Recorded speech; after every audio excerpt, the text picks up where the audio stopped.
Bonjour à vous et bienvenue dans cette philosophie du bar. Aujourd'hui, quelques mots de vocabulaire.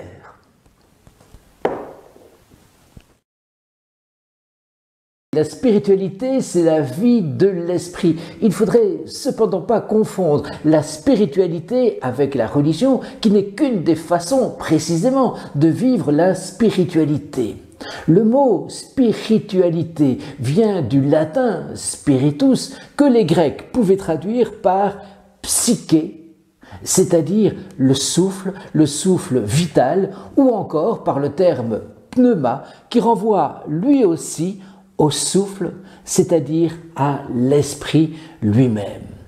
En fait, on voit d'emblée que la frontière est ténue et poreuse entre le psychique d'une part et le spirituel d'autre part.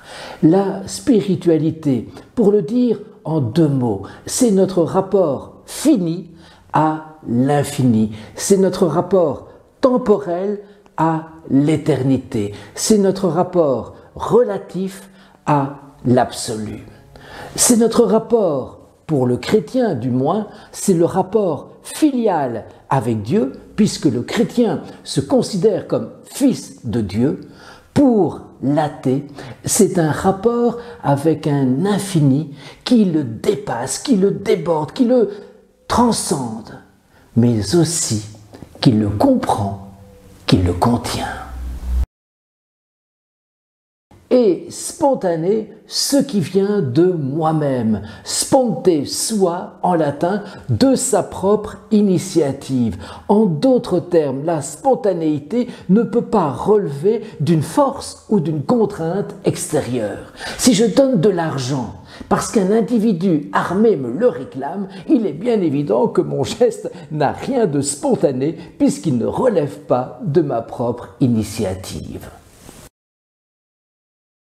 Et sublime ce qu'il y a de plus haut, de plus impressionnant.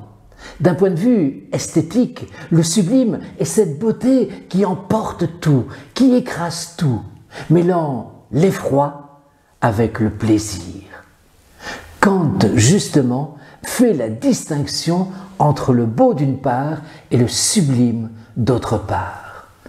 Pour les avoir vécues, je trouve que les aurores boréales constituent véritablement l'incarnation du sublime, mêlant, comme je le disais auparavant, cet effroi avec cette notion même de plaisir.